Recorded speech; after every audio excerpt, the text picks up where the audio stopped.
उन्होंने चोर का पता लगा लिया है। शिष्यों ने साधु से आग्रह किया कि चोर का पता बताएं ताकि वे उसे पकड़कर कंबल वापस ला सकें और उसे उचित दंड दे सकें। आइए दोस्तों, आगे देखते हैं साधु ने शिष्यों को चोर का क्या पता बताया और उन्हें वहां लेकर गए। गौतम बुद्ध अपने शिष्यों को जीवन के गहरे सत्य सिखाने के लिए कहानियां सुनाते थे।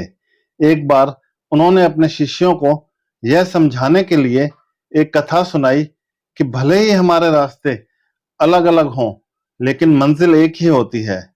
एक साधु के पास केवल 4 वस्तुएं थी: एक कंबल, एक चिमटा, एक तुम्बी और एक लंगोटी।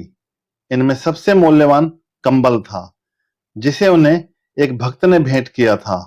एक रात एक चोर ने आकर साधु का कंबल चुरा लिया।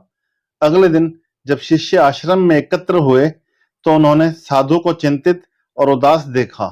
शिष्यों ने जब साधु से उसके उदासी का कारण पूछा तो साधु ने बताया कि उनका कंबल चोरी हो गया है।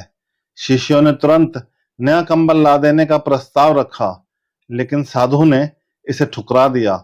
उन्होंने कहा, मुझे पता है कि यह कंबल कौन ले गया है और वह कहाँ मिलेगा। शिष्यों ने यह सुनकर सोचा कि साधु त्रिकालदर्शी है, उन्होंने चोर का पता लगा लिया है। शिष्यों ने साधु से आग्रह किया कि चोर का पता बताएं ताकि वे उसे पकड़कर कंबल वापस ला सकें और उसे उचित दंड दे सकें। तभी साधु अचानक उठे और एक दिशा में तेज कदमों से चलने लगे। शिष्यों ने उनसे पूछा कि वे कहाँ जा रहे हैं। साधु ने उत्तर दिया, मैं चोर को पकड़ने जा रहा हूं।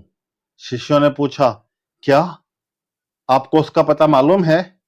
साधु ने कहा, हाँ, तुम सब मेरे पीछे पीछे आओ।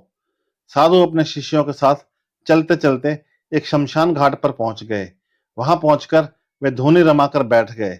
शिष्यों ने पूछा, क्या चोर यहाँ है?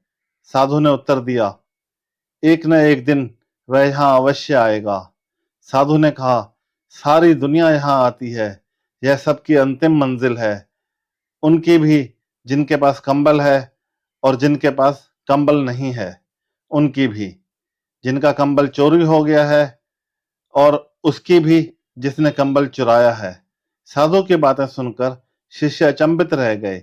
वे सोचने लगे कि साधु ने शमशान घाट को ही क्यों चुना।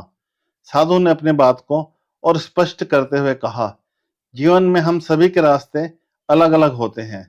कोई राजा होता है, कोई रंक, कोई धनी होता है, कोई निर्धन, लेकिन अंत में हम सभी का गंतव्य एक ही होता है।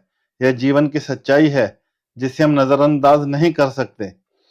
साधु ने आगे कहा, जीवन में जब हम किसी चीज को खोते हैं तो हमें दुख होता है, लेकिन हमें यह समझना चाहिए कि यह सब अस्थाई है।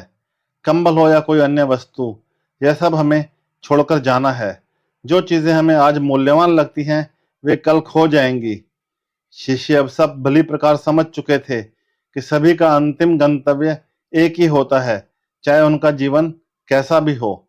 इस बोध कथा ने शिष्यों के मन में गहरा प्रभाव छोड़ा और उन्होंने यह संकल्प लिया कि वे जीवन की इस सच्चाई को समझते हुए अपने कार्यों को करेंगे। गौतम बुद्ध की यह कथा हमें यह सिखाती है कि जीवन की अंतिम सच्चाई एक ही है और हमें अपने जीवन में उस सच्चाई को समझते हुए अपने कर्म करने चाहिए। चाहे हमारे रास्ते अलग अलग हों, मंजिल एक ही होती है। नमो बुद्धाय।